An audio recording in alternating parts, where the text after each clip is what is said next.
नमस्कार विद्यार्थी मित्रांनो, पुन्हा एकदा सर्वांचे स्वागत आहे मराठी सक्सेस की फॉर यूट्यूब चॅनलवर। तर मित्रांनो, आजच्या व्हिडिओमध्ये आपण चालू घडामोडी 2024 अंतर्गत 26 मार्च 2024 या दिवसाचे काही महत्त्वाचे चालू घडामोडीचे प्रश्न हे सोडून घेणार आहोत। तर मित्रांनो, हे प्रश्न आपल्याला सर्व स्पर्धा परीक्षांसाठी उपयुक्त असे ठरणार आहेत। व्हिडिओ पूर्ण बघा जेणेकरून आपल्याला व्हिडिओमध्ये फायदा होईल। तर मित्रांनो, चला वेळ वाया न घालवता व्हिडिओला सुरुवात करूया। तर मित्रांनो, या ठिकाणी पहिला प्रश्न आहे, भारतात सर्वाधिक कच्चा तेलाचा साठा पश्चिम समुद्र किनाऱ्यावर किती टक्के वाढ आहे?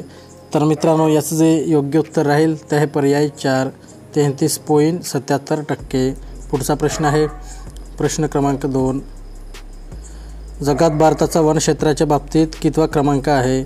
तर मित्रांनो, याचं जे योग्य उत्तर राहील ते आहे पर्याय 2, 10। पुढचा प्रश्न आहे प्रश्न क्रमांक 3, आंतरराष्ट्रीय वन दिन 2024ची थीम काय आहे? तर मित्रांनो, याचं जे योग्य उत्तर राहील ते आहे पर्याय 4, फॉरेस्ट अँड इनोव्हेशन। पुढचा प्रश्न आहे प्रश्न क्रमांक 4, स्वित्झर्लंडमधील IQ एअर या संस्थेच्या अहवालानुसार 2023मध्ये जगातील सर्वाधिक 134 प्रदूषित देशाच्या यादीत भारत कितव्या क्रमांकावर आहे? तर मित्रांनो, महत्त्वाचा प्रश्न आहे। तर याचं जे योग्य उत्तर राहील ते आहे पर्याय 3, 3रा।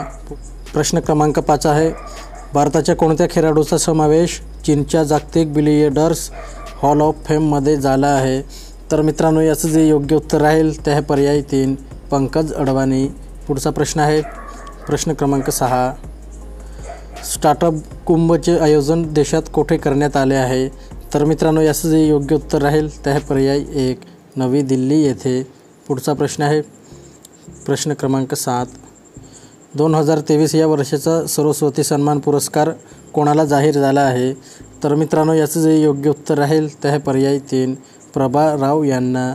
पुढचा प्रश्न आहे प्रश्न क्रमांक 8, कोणत्या राज्यातील साहित्यिक प्रथाराव यांना 2023चा सरस्वती सन्मान जाहीर झाला आहे? तर मित्रांनो, याचं जे योग्य उत्तर राहील ते आहे पर्याय 2, केरळ। पुढचा प्रश्न आहे प्रश्न क्रमांक 9, प्रभाराव यांना कोणत्या कादंबरीसाठी सरस्वती सन्मान जाहीर झाला आहे? तर मित्रांनो, याचं जे योग्य उत्तर राहील ते आहे पर्याय 4, रौद्र सात्विकम। पुढचा प्रश्न आहे प्रश्न क्रमांक 10, ज्येष्ठ गायिका लता मंगेशकर यांच्या स्मृतिदिनानिमित्त देण्यात येणारा दीदी पुरस्कार कोणाला प्रदान करण्यात आला आहे? तर मित्रांनो, याचं जे योग्य उत्तर राहील ते आहे पर्याय 1, विभावरी आपटे। पुढचा प्रश्न आहे प्रश्न क्रमांक 11, महाराष्ट्र राज्यातील किती शाळांमध्ये पर्यावरण सेवा योजना राबविण्याचा निर्णय घेण्यात आला आहे? तर मित्रांनो, याचं जे योग्य उत्तर राहील ते आहे पर्याय 4, 7500। प्रश्न क्रमांक 12 आहे, भारताचे वार्षिक दरडोई मासळी खाण्याचे प्रमाण किती किलो इतके वाढले आहे? तर मित्रांनो, याचं जे योग्य उत्तर राहील ते आहे पर्याय 2, 8.91। पुढचा प्रश्न आहे प्रश्न क्रमांक 13, भारतात मासळी ग्राहकाचे सर्वात कमी प्रमाण कोणत्या राज्यात आहे? तर मित्रांनो, याचं जे योग्य उत्तर राहील ते आहे पर्याय 1, हरियाणा। पुढचा प्रश्न आहे प्रश्न क्रमांक 14, 2005 ते 2021 या कालावधीत भारताचे मत्स्य उत्पादन दुपटीने वाढून किती दशलक्ष टन झाले आहे? तर मित्रांनो, याचं जे योग्य उत्तर राहील ते आहे पर्याय 1, 14.16। पुढचा प्रश्न आहे प्रश्न क्रमांक 15, भारतात सर्वाधिक मासळी ग्राहकाचे प्रमाण कोणत्या राज्यात आहे? तर मित्रांनो, याचं जे योग्य उत्तर राहील ते आहे पर्याय 3, त्रिपुरा येथे। पुढचा प्रश्न क्रमांक 16 आहे, भारतात सर्वाधिक मासळी ग्राहकाचे प्रमाण त्रिपुरामध्ये किती टक्के आहे? तर मित्रांनो, याचं जे योग्य उत्तर राहील ते आहे पर्याय 2, 99.35। पुढचा प्रश्न आहे प्रश्न क्रमांक 17, 2023मध्ये जगातील सर्वाधिक प्रदूषित शहर कोणते ठरले आहे? तर मित्रांनो, याचं जे योग्य उत्तर राहील ते आहे पर्याय 2, बेगुसराय।